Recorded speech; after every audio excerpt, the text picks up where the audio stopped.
And we're back with another episode of the Pop Culture Cosmos. It's Gerald Glasser coming right back at you here from the Pop Culture Cosmos. Inside Sports Fantasy Football, the Lakers Fast Break and Game Source. We truly appreciate everyone out there listening to all of our great shows. And if you can, please give us that 5-star review wherever you get your podcasts. Plus, if you could like, share, subscribe. Subscribe today to get the latest notifications on when we go live with the latest pop culture cosmos, state of pro wrestling, PCC multiverse, and more right here on the Pop Culture Cosmos channels. And of course, go ahead and support us, popculturecosmos.wordpress.com. Like our Facebook page, because if you do, we throw all the latest tidbits that are right there for you at the Pop Culture Cosmos on Facebook. Don't forget our friends at Vampires and Vitae. And of course, do your holiday shopping today at the Happy Hoarders right there for you at happyhoardercollectibles.com. But it wouldn't be a Pop Culture Cosmos without my good friend. He is the mastermind behind all your holiday shopping at the Happy Hoarder, happyhoardercollectibles.com. Of course, it is a good man indeed. It is, of course, Josh Peterson. And Josh, great to have you here. Since we last had our issues with the internet gremlins, it looks like the SAG after strike is done. It looks like the projects will get underway. We will still feel it in the entertainment world for some time to come, but the future is now looking better in the entertainment world for now. Yeah, actually, I'm curious what the terms were. Has anyone like written about exactly what happened, or is it just kind of all guesswork right now?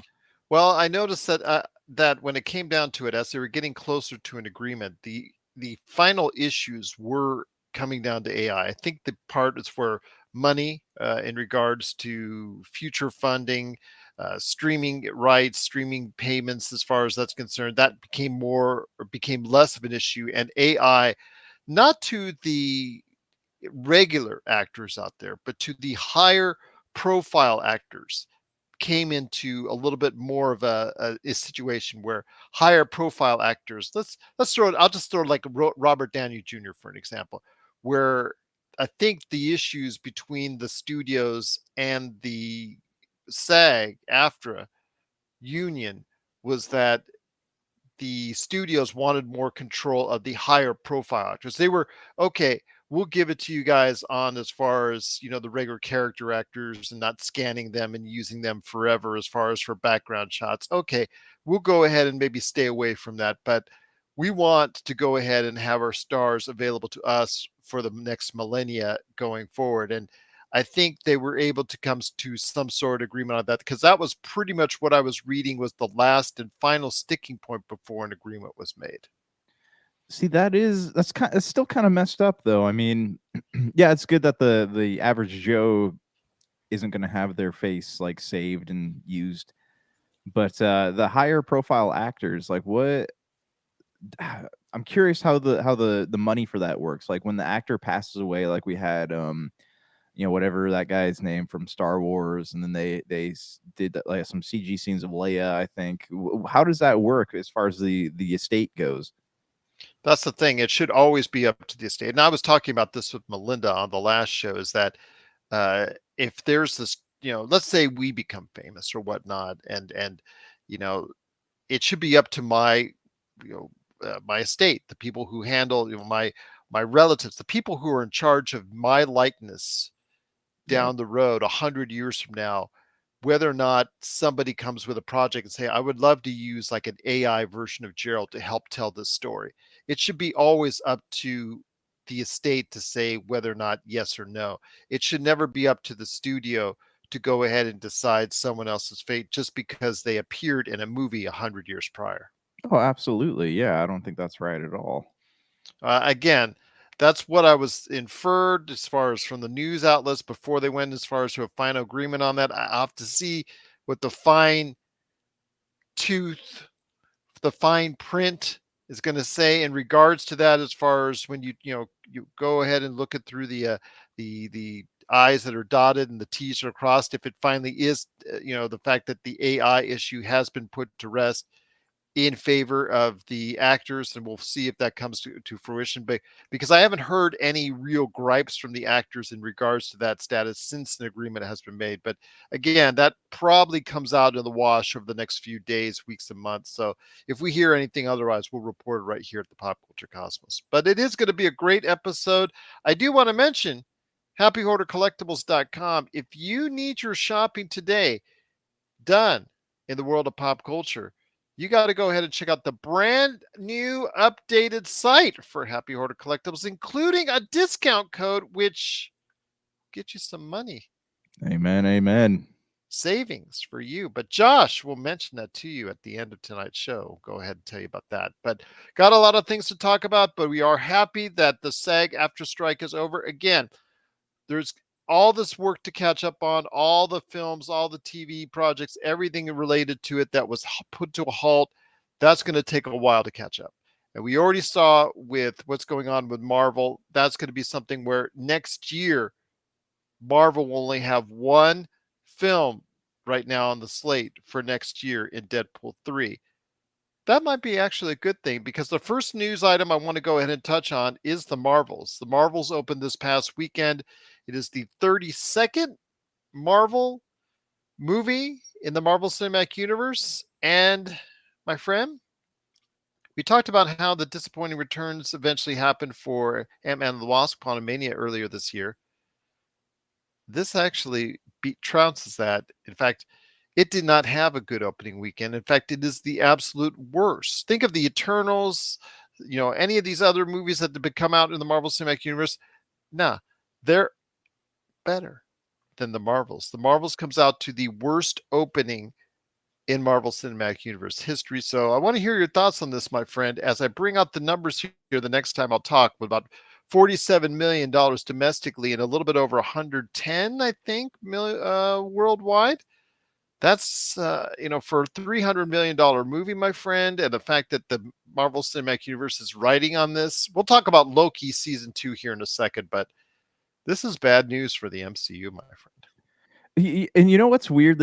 It's crazy because I haven't read any of the reviews. I don't know, because I'm trying not to spoil it for myself, because eventually I am going to watch this movie. But so As am I. yeah, right. And I'm looking at all the scores. I'm seeing like it's like 8s, 9s, 10s all across the board. And then I'm hearing all this stuff about how bad the movie is. The Metacritic, wait, let me correct you on that. It's dependent on where you go, my friend. The Metacritic right now is a 51 out of 100. Okay, because I was looking at like IGN gave it a 9, and I think like Polygon had real good things to say about it. Yeah, go And to the Metacritic page. You'll see all over, as far as newspapers, as far as other outlets.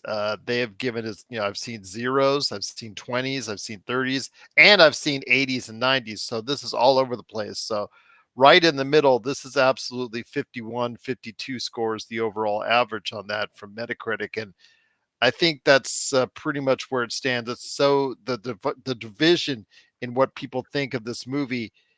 Yeah, absolutely. It's going to be interesting to see. But again, best way to do it is to judge for yourself.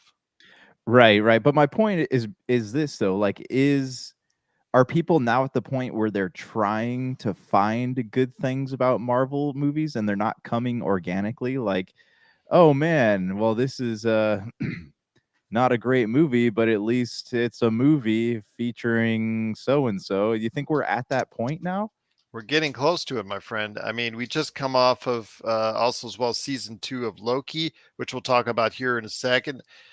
Uh, that was hit or miss, although it ended up on a very high note. A lot of people are praising the ending of that series, which most likely will be the end of that series. I don't think if it does come out to a season 3, it's like they're shoehorning it in, because they really ended it on a very good organic note for the Loki character, possibly for ever. I don't know. You have to I don't know if he ever comes back from this, which they might get the temptation to do. It might not be the best thing, because it seems like his character organically finished on a great note. But they've had some really bad deals in the MCU lately. I mean, Secret Invasion was bad. Let's just put it out there. If you watched it, it was bad. Ant-Man and the Wasp, Quantumania was underwhelming. So they've just made some poor choices. They Yeah. made some poor quality films. The Eternals, I know, is really disappointing to a lot of people as well. And yeah, it just goes back to Moon Knight. We were not thrilled with Moon Knight. Some people are, some people aren't. I'm not one of those that enjoyed Moon Knight.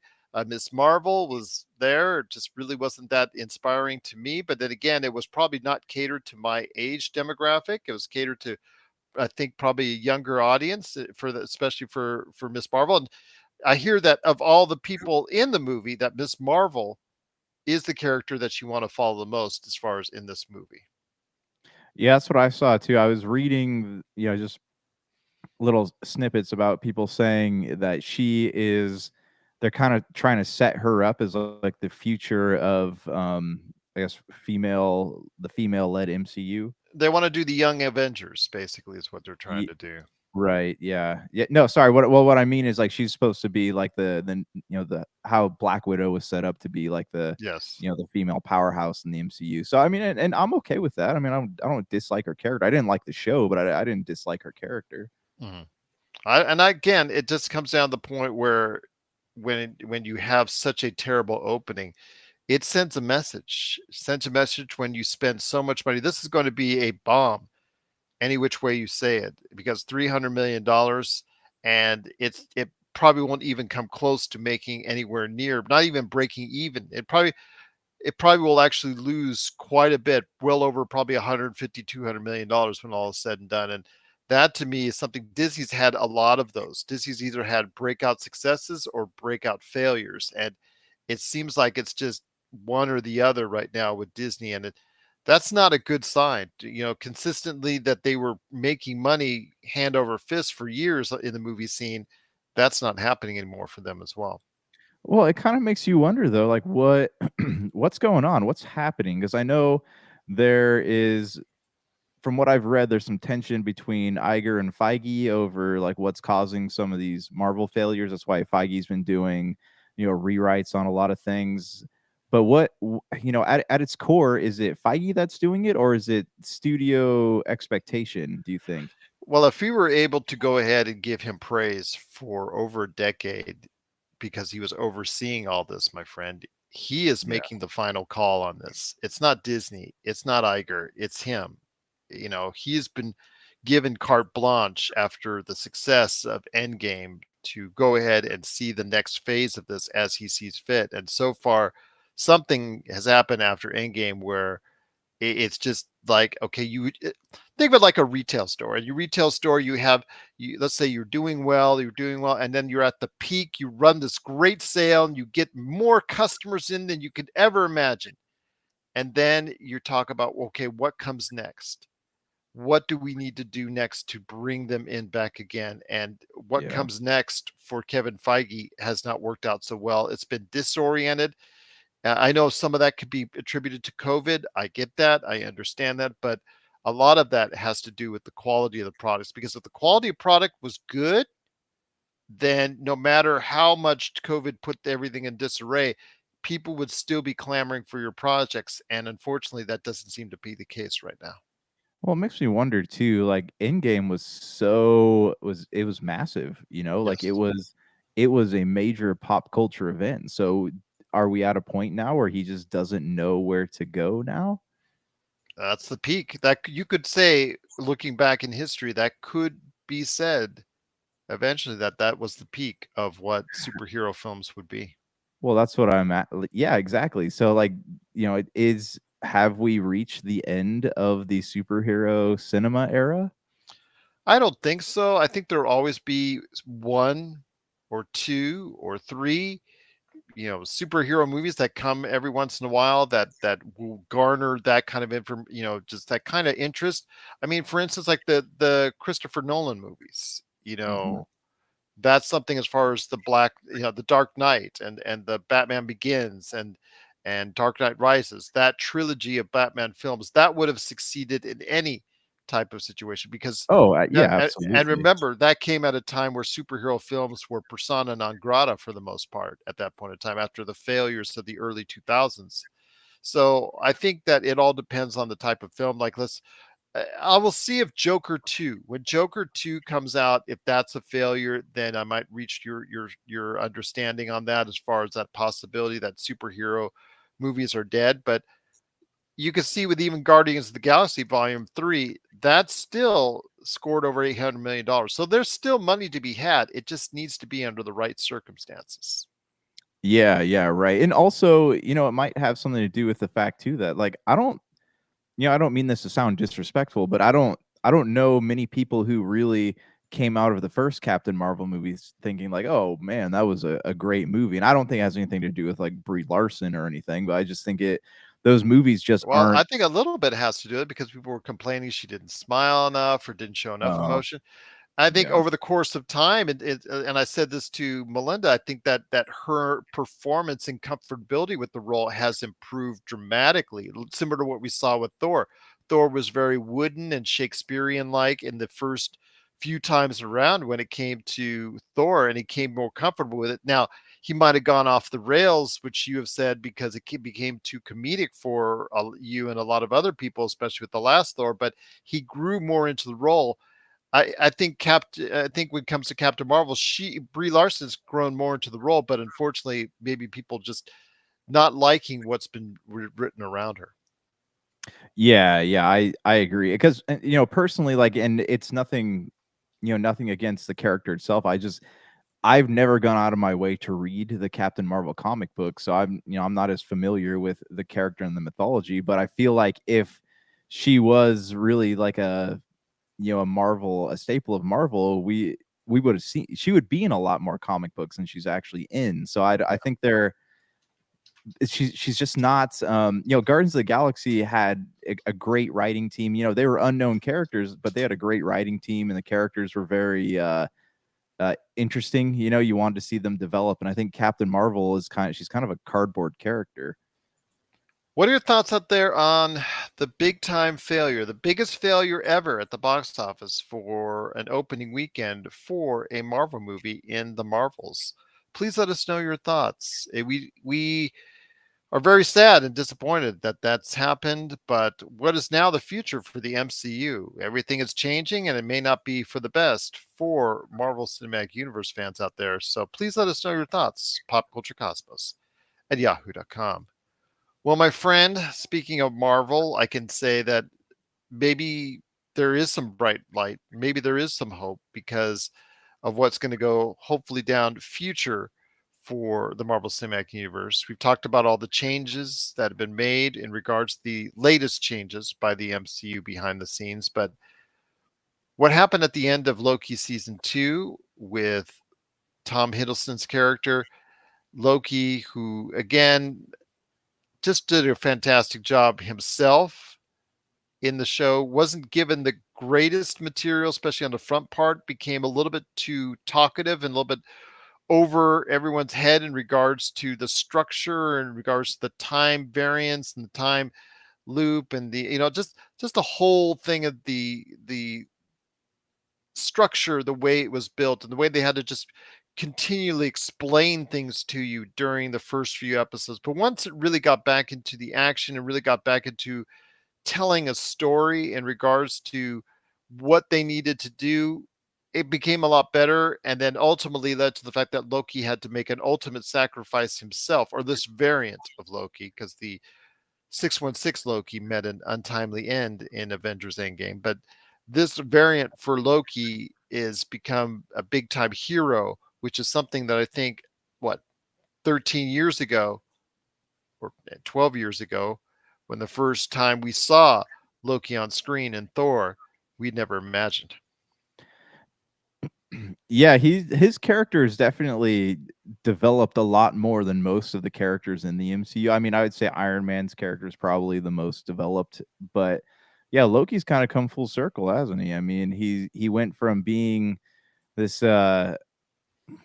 I don't know, selfish, I guess I would say. We knew what his motives were, but he was selfish and deceitful, and now he's kind of become, I guess, the archetype of a hero. So, knowing that, I don't see them putting his character to rest. I don't see him. I would I don't. hope not, but it sure looks like they.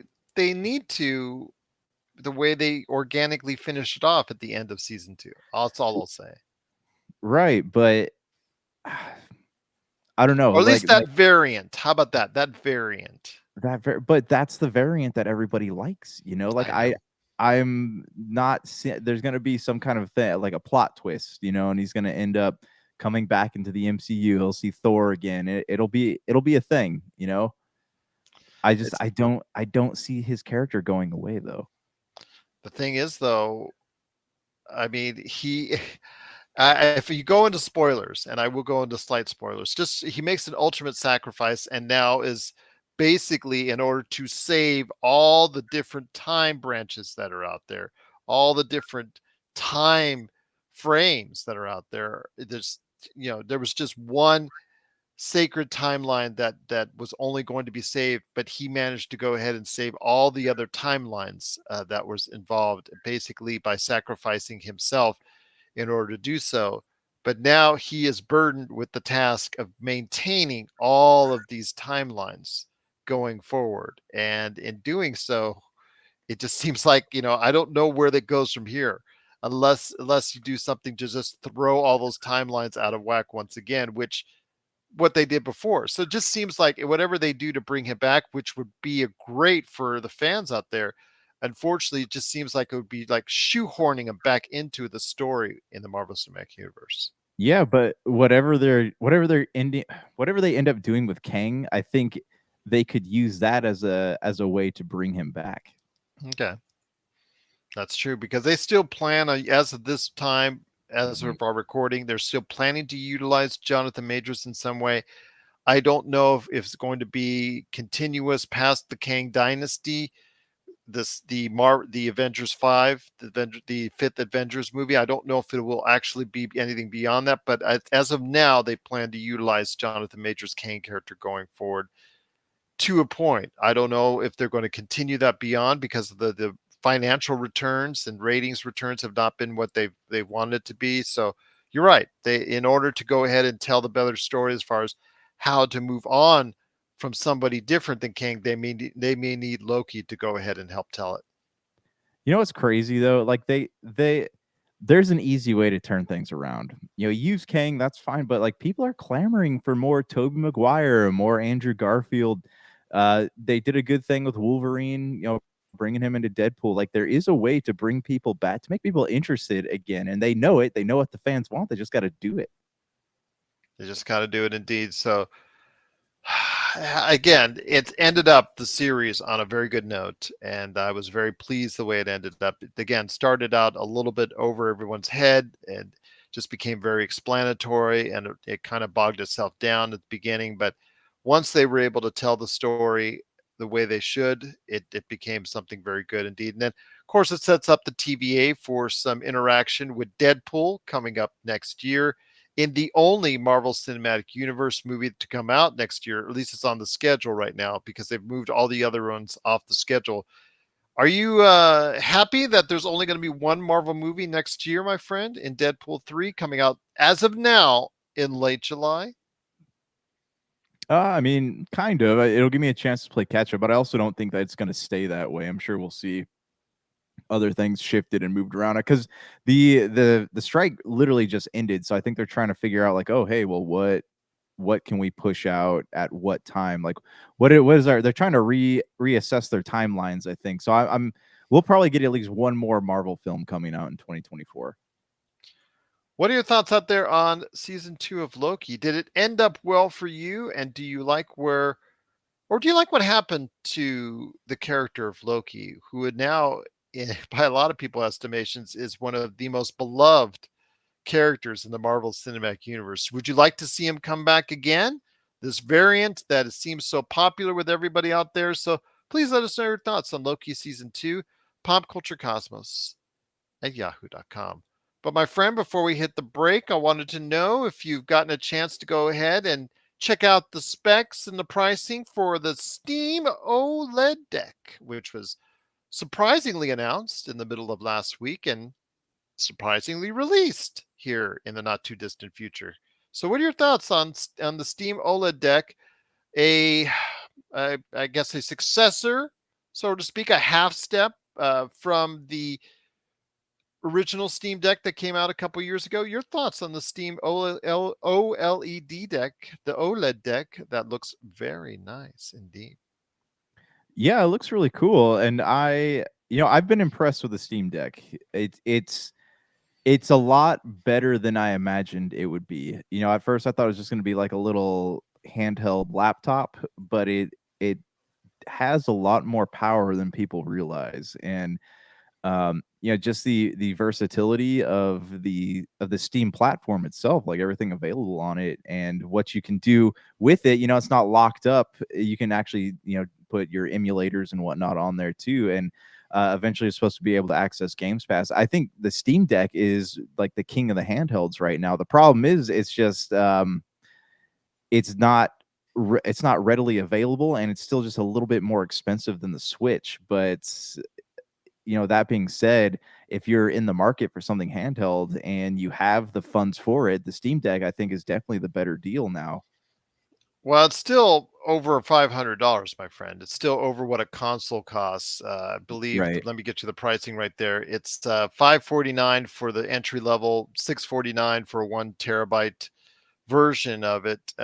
Although you will need additional memory or at least hard drive space because as I know, the Steam games don't ever skimp on as far as trying to go ahead and weigh down a lot unless you play a lot off the cloud. So there's also a limited edition transparent 679 model as well. That's going to be, I think, very, very much sought after. So again, what Steam does well. And I think that even though there's still what the Rogue Ally and some others that have come out, which have a little bit better specs than the base model of what we've seen with the Steam Deck, the Steam Deck is a known quantity. Steam is a known quality in the PC gaming world, and that's why I think that Steam and the Steam Deck will still continue to thrive in this marketplace. Oh, absolutely. And I've looking at it too, I think that the Steam Deck, if it were more affordable, it could really be a huge thing for the esports industry too, because a lot of people like to play on PCs, especially with like League of Legends, and the Steam Deck is capable of running something like that. So that could be big. It's just got to be more friendly to people's wallets. Absolutely, I agree with you on that. So I don't know. I just think that it'd be something that I really would be interested in, but my gosh, to I don't know if we do enough. See, we say the same things about the Steam Deck that we do about the Nintendo Switch. Do you play it enough on the go?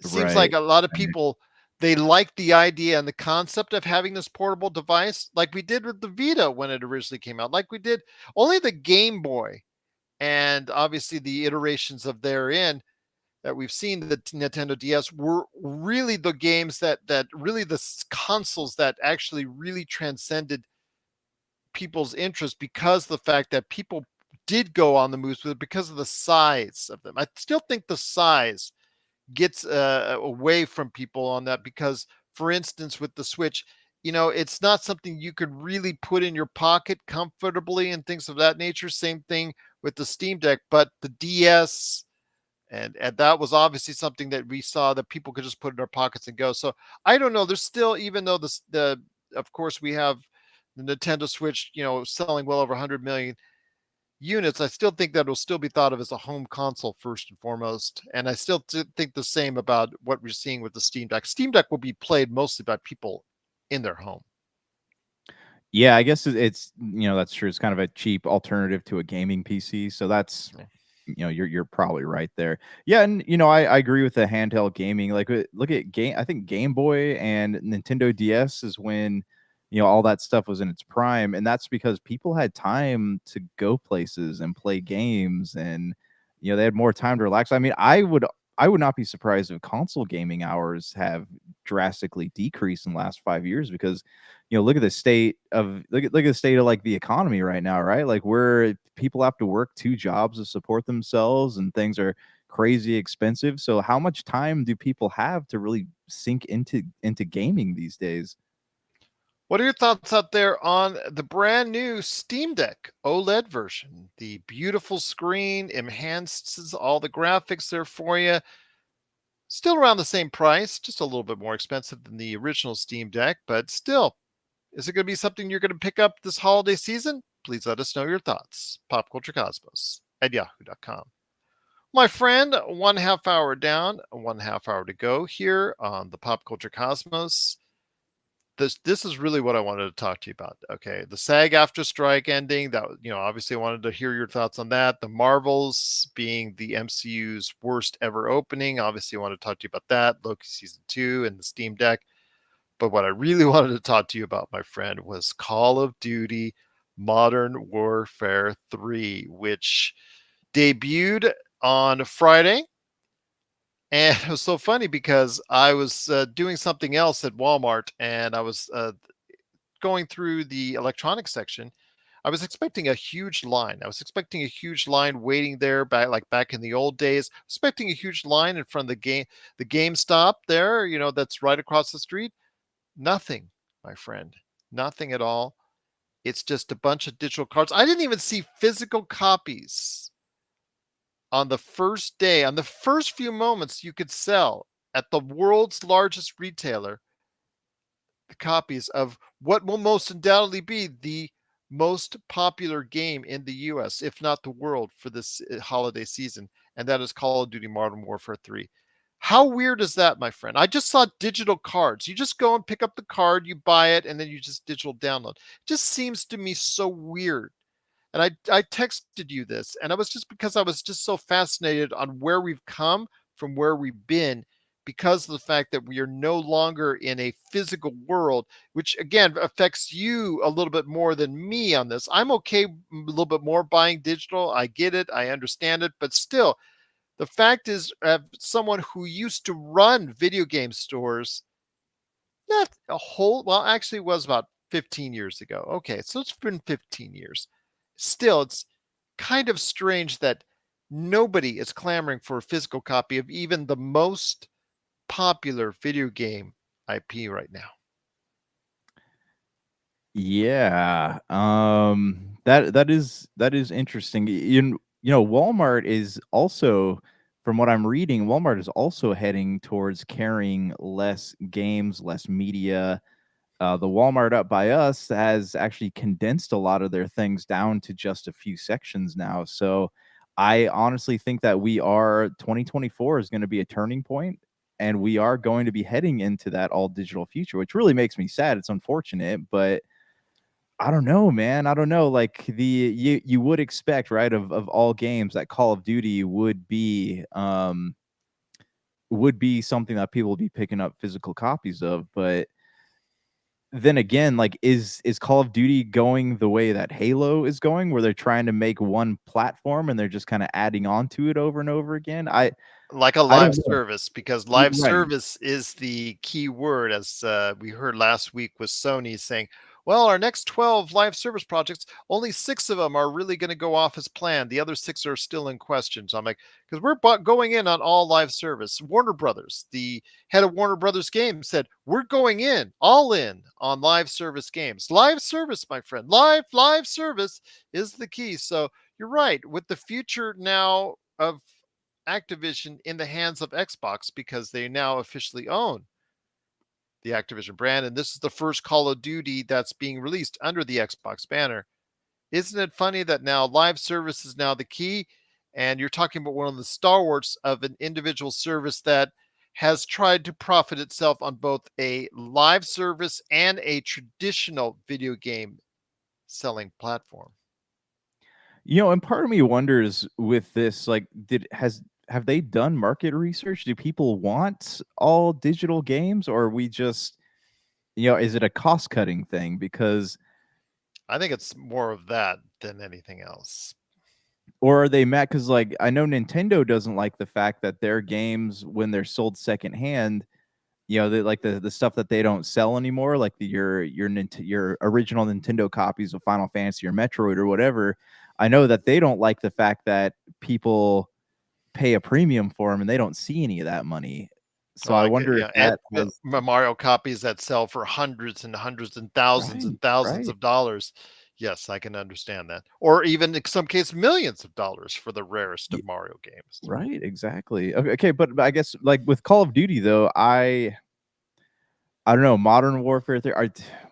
I know we ask this every year, but are people still interested in the Call of Duty brand, or are there other games out there like the Fortnites and the Apex Legends and the Overwatches that are kind of a better place for gamers to go? Well, when it comes to Fortnite, I will say, and this was something, if you had you been, we had gotten through our show last week, something I would have talked about how it had seen declining numbers in the past couple years. They recently laid off a lot of people at Epic in regards to, I think over 100 individuals that they laid off recently because of the slowdown in interest in Fortnite. But they recently brought out their OG season that they had recently, as about a little over a week ago.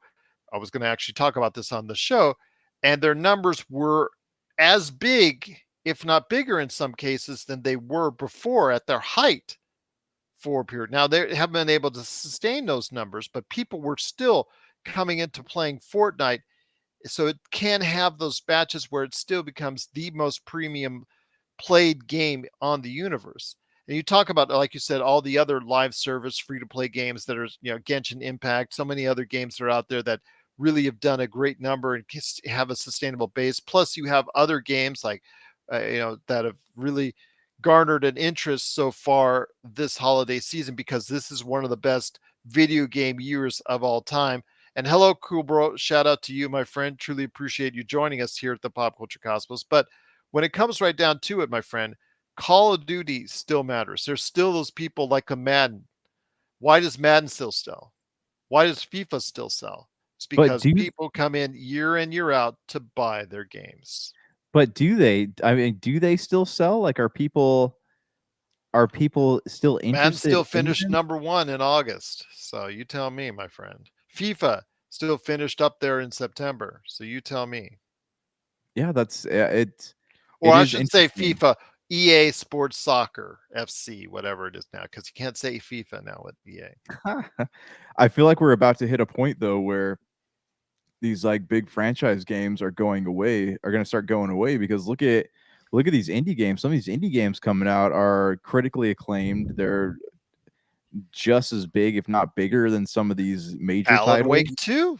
Alan Wake 2, yeah, but even like some of like Sony did their indie showcase, and some of those games are have been amazing. Same thing with Xbox. Like there have been a lot of like heavy hitters coming out on indie platforms, and we're and how many people are still sitting by going like, oh, I can't wait for the next Halo, or I can't wait for the next Call of Duty, or I can't wait for whatever to come out. And they're how long until they find these indies and they um decide to maybe skip out on some of these bigger titles that they've gone to year after year. Well, I'll tell you what, though, my friend. When it comes to what we're seeing with Call of Duty, I'll just say this, and then, cool, bro. We'll talk about Pet Cemetery here in a sec, my friend. So glad that you're enjoying it, and glad that are seeing it for probably what it is. You're right. It when you read through Pet Cemetery, it's something like more dark and scary. I think it's more dark than scary. I think that's probably what best way to say it. That's a lot of what we see with Stephen King novels is I tell you, the ending of darkness. that book, man, it's still Yes. it's See, cool, still bro, though. He loves COD. He loves COD. And the thing is, there's still so many players, Josh. I will say this Call of Duty Modern Warfare 3 released out this past weekend. I will say this. It came out, and the reviews for the single player campaign are the lowest in its Call of Duty history. It absolutely gets gotten trashed all over the place. IGN gave it a 4. Other outlets have given it even worse scores. It is thought to be one of the worst Call of Duty campaigns ever. On top of that, release day comes, and the maps in some cases weren't even up for hours before Activision had to take several multiplayer maps down because of the spawn points. They were spawning people right on top of each other and being easy fodder for whoever was sniping them on the other side. And this was not yeah. just one, this was not just two, this was several maps that were taken down or adjusted because of that. So this launch is probably going to go down in the history of Call of Duty as probably the worst technical or critically received launch in Call of Duty's history. But do I bet here in Vegas that it's not going to be the number one selling game of the year? I am not going to bet against that, my friend. I am not going to bet against Call of Duty Modern Warfare 3 from being the number one game this year. But the gap between Call of Duty and everyone else, because of how good a year this was, I think that's going to get a lot smaller. And the gap is going to get a lot smaller to the point where it's going to make Xbox very concerned about its future going forward for Call of Duty. Yeah, right. And I'm looking at it too with with Xbox taking over, how long it I don't think that those campaigns are going to be terrible for much longer. I think we're going to start seeing more quality put into them. Also, looking at the um Call of Duty being what it is, I feel like Call of Duty is one of those franchises where people are a lot more forgiving towards it than most others. Like if Bethesda put something out that was like super glitchy on day one, people would you look at Fallout 76, right? Like they never heard the end of it. But I think there are certain franchises where the fan base is a lot more forgiving when it comes to stuff like that. Once again, it is Call of Duty Modern Warfare 3. It is available and out wherever you get your video games, although apparently physical copies are not as prevalent as they once were. But I'm sure still think that you can go ahead and find them rather easily if you do want a physical copy because it is Call of Duty. But it's interesting, my friend. Again, as I said, I was just there conveniently at a different time. I was there doing something else. And just to see at the world's largest retailer, not seeing any physical copies at 7 in the morning, seeing no one in the aisle waiting for it, no one in the aisle wanting to buy it. It was just weird, man. It was just absolutely weird to see that on launch day for a Call of Duty game. Yeah, yeah, and I'm sure we're going to see that more and more as more games come out. We're going to see less people going to getting physical copies, and they're going to be sitting at home just because look at it too. Like on Xbox with Games Pass, you can preload games like what 2 weeks before they come out. Same thing with Yeah. PlayStation. When Final Fantasy VII Remake came out, you could download and install the game a week before it released, and that way when it releases at launch, you're ready to play it. So they're That's the definitely reason why maybe digital might be a better way to go in some cases, my friend. right. Yeah, I mean, there are definite perks to it. I think just it kills the collectability side of it, though. I think that that's a bigger market than the digital market is. Well, again, Call of Duty Modern Warfare 3, I don't doubt it's going to sell, but it's going to be an issue where I think it's closer to what Ghosts or some of their other lesser performing. And when I say lesser performing, I mean it's still number one, but they don't go wild because of the fact that it was a substandard Call of Duty release. I consider this as of now a substandard Call of Duty release, my friend. And I think it's the right time. I think it's great because Activision, their ways of dealing with Call of Duty for so many years, they've just dealt with it. Oh, whether they bring out a good Call of Duty or a bad Call of Duty, they're still number one regardless. I think this is a wake up call. And as I sorry Xbox, you're getting a damaged product, but it gives Xbox the opportunity to say, you know what, maybe we can start bettering things for Call of Duty and the Activision label going forward a lot better. Blizzard, maybe we can start relying back more upon your great work that you've had in the past on doing some things there. I just think it gives Xbox the opportunity to say, you know what, things are not going great now, but now that we own your companies, we can go ahead and put it back on a right direction going forward and bring a lot of other things that fans have been clamoring for quite some time as well. Yeah, I'm gonna say something controversial. I actually really enjoyed Call of Duty Ghosts. That was probably one of my favorite campaigns. I'll tell you what, cool, bro. I appreciate everything. Yes, I did get a chance to see it, so I appreciate it. I'm truly indebted to you for going ahead and doing that, and I cannot thank you enough for supporting. our other great show, the Lakers Fast Break, and I'm going to go ahead and make sure give you a shout out on the post game coming up later tonight. But it is, of course, Call of Duty Modern Warfare 3. It's out now. I mean, if you're a Call of Duty head, you already know about it. You already bought it, downloaded it.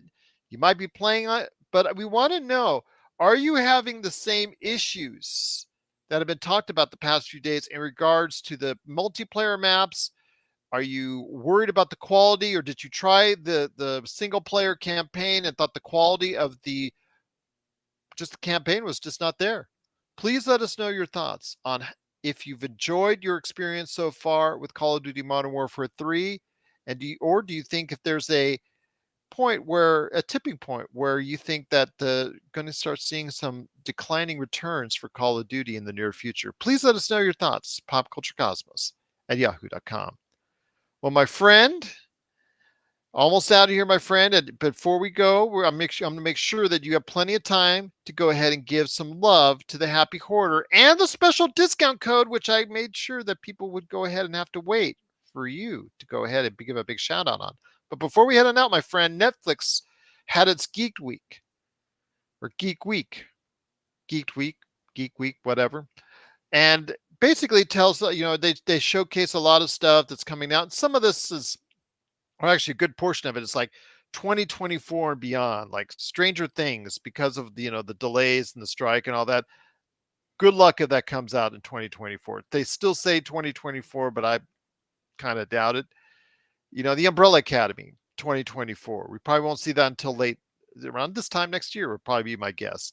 A lot of other things, but they did showcase some things that I really liked, including on the animation side, because they really put a lot of money and time and effort into animation. What was the one thing, first off, before we really get into the details, that from Netflix's Geek Week that you really, really thought, hey, this is really cool. I can't wait to check it out.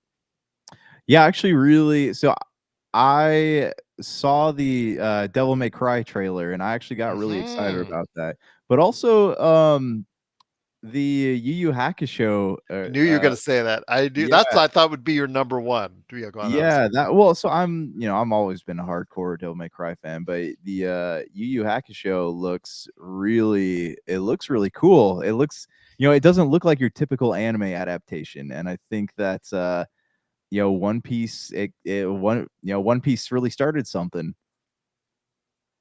Yes, absolutely. So I think it was, again, they've really scored well with One Piece. Unfortunately, Cowboy Bebop didn't work quite as well, but with these animes brought to live action formats, I think a lot of people are really going to get excited about seeing what's coming up next there, especially after the success of One Piece. But it's the animation side. Arcane, which was one of the best animated series of 2022. That is coming out with a new season coming up next year after everybody just gave it praise galore. I think IGN, I remember giving it a 10 from memory serves correct. So that's coming out. I liked it. It didn't grab me as much as I thought it would, because all the hype going into it. But again, it's coming out in 2024. The Terminator is going to come out with an anime series sometime in the near future. That I'm looking forward to, my friend, because again, I understand that the Terminator IP has been done to death, but now it's been it's been a few years since the last go around with the Terminator. I think an animated series or an anime series can actually bring some new life to an IP that I think, done in the right way, is not dead yet.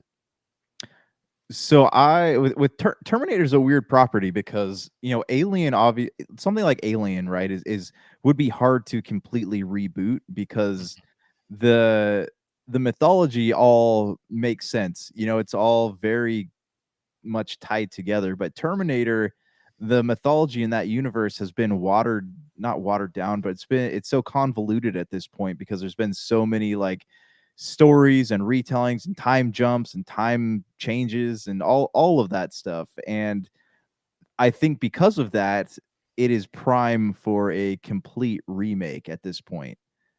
What I do you don't think blame of you. that? I would agree. I would agree at this point. You might want to go ahead and look down that realm. And maybe that's what this anime series will do. maybe it will Yeah. go ahead and retell the story to a new generation of fans in a different way, and basically be able to go ahead and do it in a fashion that's really good storytelling, which the first two Terminators were Oh really yeah. good storytelling.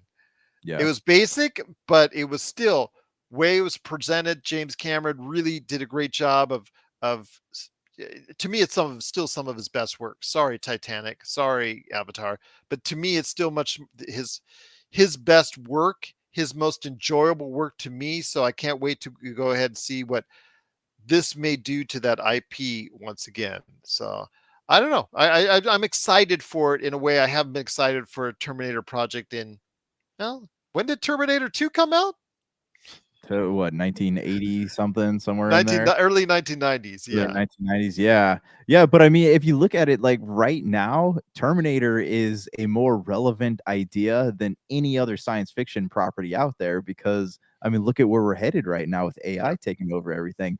I actually just installed the updates on the Adobe Creative Cloud, and you can use AI now to edit photo and video. So, like, all these people who spent their lives going to school to learn how to do all this stuff are just they're gonna be obsolete here soon.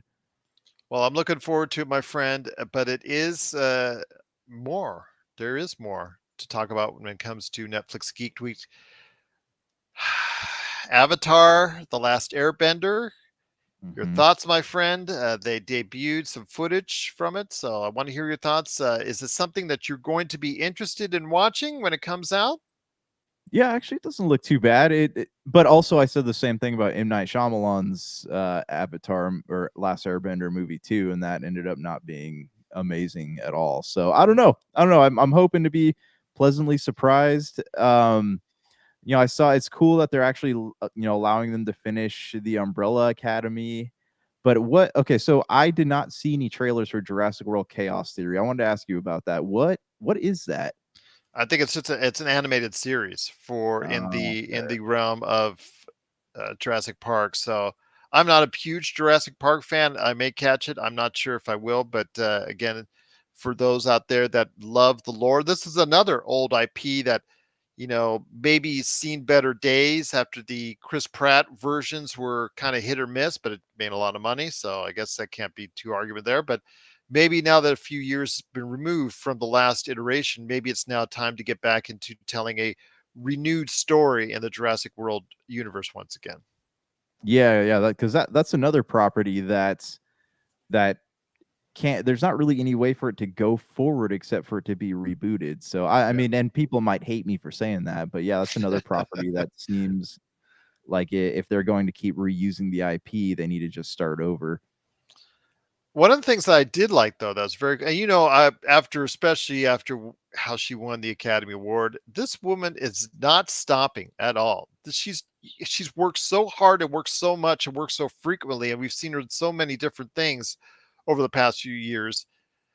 Michelle Yeoh is coming back, and it's Oh going to my be gosh. something right after the first of the year. It's on January 4th. It's the brother's son, and it looks really cool. And just having her doing something that might be of great interest to people out there, she is just again at the top of her game, and I'm so happy for her success. It looks like she's taking all these good. Sometimes it's not the best of projects, like the Witcher spinoff. That wasn't exactly the best thing in the Wait, world. what? That wasn't good? Oh my gosh. You and I talked I'm about just it on the kidding. show. Sarcasm. Yeah, I hated it. Yes, we did. If you want to check the archives on how really bad we hate it, just go check that out. But I'm looking forward to this. I saw the trailer of The Brother's Son, and I really liked what I saw.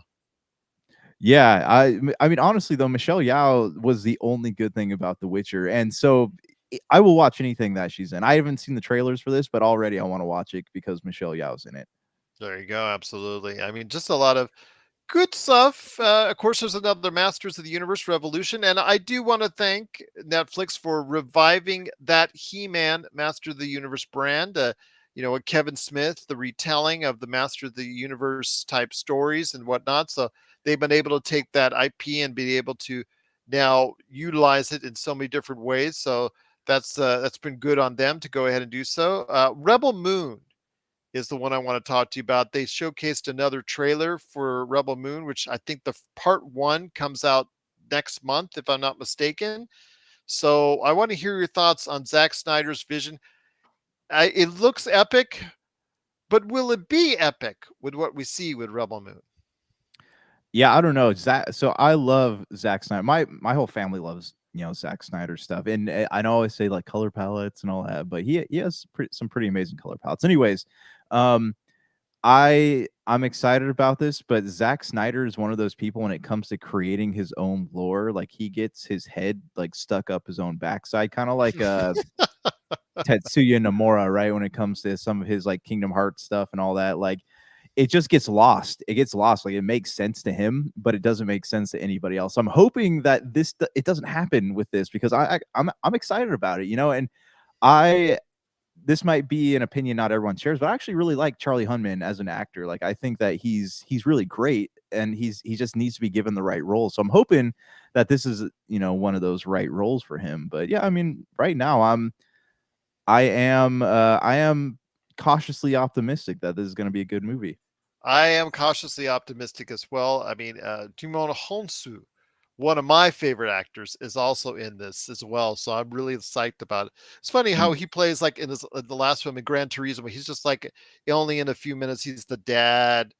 And then just plays a small role. Then all of a sudden he's playing like a much larger role in Rebel Moon as someone as a warrior that gets redemption and revenge now on the evil forces. It's just like my You know, gosh, that's yeah, the best. That's the best way to use Simone is in a really juicy role like this. you know what's great too is they were both in that movie that we both agreed was the greatest film ever made in the form of Guy Ritchie's King Arthur movie. No, Uh, that is they not are true. they are And you could officially reunited, the, the dream team. the, no, no, no, no, no. No, you guys could check the archives. Yeah, you He can check the Gerald, archives. Yes, it is one of the worst movies I saw that year. Absolutely. by worst he means best. Yeah, So okay. he was, yep. Oh my gosh, I'm surprised. I'm surprised that nobody's out there complaining that they about the green screening in that movie, and so you could actually probably see the stagehand holding up the green screen as they were doing those shots in that movie. So I was like, Oh man, yeah, yeah, got it at a discount store. Sorry, man. it deserved more than it got, but I I digress. don't know. It didn't. I am I'm excited about Rebel Moon. What are you excited? I mean, do you think it's gonna Yes. flop or I want what? to see an epic. I really want to get back into an epic film again. I want to get back into especially with Dune Part Two being pushed back to February. I really want to get into something. I really want to enjoy something. I really want to talk to you and Melinda about something really again. TJ Johnson, I want to talk to him. I really want to go ahead and we want to just have this kind of scuttlebutt on how good something is again, something epic, something big. And I don't know if it is. But I have hope that it might do just that. I have hope too, and it's nice to cool, bro. I'm gonna answer your question here in a second. But it's nice to have a movie that's not already connected to a major franchise. It's nice to be able to like look at a space epic and not have it be Star Wars or not have it be something that's a remake of an old 80s novel or whatever. But yeah, cool, bro. To answer your question, I have not seen it, but I've heard pretty great things about it. So it is something I do want to see. It is a commercial flop, but it could end up still being one of the best pictures out there. It's one of the highest rated films of the year, which Josh and I have talked about and gone over of course the years as far as critical culture as opposed to success. I think its 3.5 hour runtime has scared away a lot of people.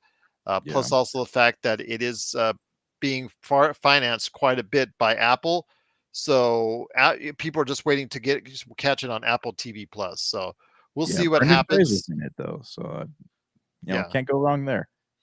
But I'll tell you what, it is Netflix Geek Week. If you have thoughts on it, please let us know. Popculturecosmos at yahoo.com. On any of the great stuff that you've seen so far, please let us know. Popculturecosmos at yahoo.com. Well, my friend, it's almost time to go, but it's time for you to go ahead and give everybody the shout out on what's going on at the Happy Hoarder. Yes, yes, yes. We have a special discount code right now. If you go on, this will be up there until January 1st, and it is a code for. Hold on, let me get. I don't remember what it was. Happy Hoarder or Happy Holidays 23. If you use that at Mm-hmm. checkouts, That'll get you 10% off your order. So definitely check that out. I'm trying to look at what my options are for Black Friday sale. So there'll definitely be some things on sale. So Well, that's our next episode, my friend, is our annual Black Friday episode because all the Black Friday ads should be out. I understand Black Friday is out now for a lot of stores as far as pre Black Friday or everybody's having their quote unquote Black Friday sales, but the real Black Friday stuff, not all of it has been presented yet. And once we do, you and I are going to go ahead and scheme together. And it looks like next week will be the 19th. We should by then have everything together sorted out for all the deals for Black Friday and our annual Black Friday episode. Looking forward to that as always. you know what's crazy to me is how stores do Black Friday stuff now is incredibly confusing. I miss the days when you just Friday came and even Thursday was fine, but I miss those days. The ads came out that week. You Black knew what Friday you were is getting now a into. month. It's no longer a day. Right. And there are some things where like, oh, I'm gonna get this on Black Friday, but then it ends up being on sale 2 weeks before Black Friday, and then it's not actually on sale on Black Friday. It's really annoying. I hate it. I will tell you from the retail side of things, it's much better for them because they have now everything all set up. They don't have to set up everything last minute. They have everything all set up for you right there. I can tell you at Walmart, for instance, they have everything all set up, ready to go for the deals right there in the pricing. So if you're interested in getting some deals now, check out blackfriday.com. But if not, you're waiting for Black Friday, Josh and I will be on next week talking about all the Black Friday deals at the Pop Culture Cosmos. So for Josh the Great Peterson of the Happy Hoarder and happyhoardercollectibles.com, this is Gerald Glassford. It's another beautiful day in paradise right here in the Pop Culture Cosmos. We thank you for listening.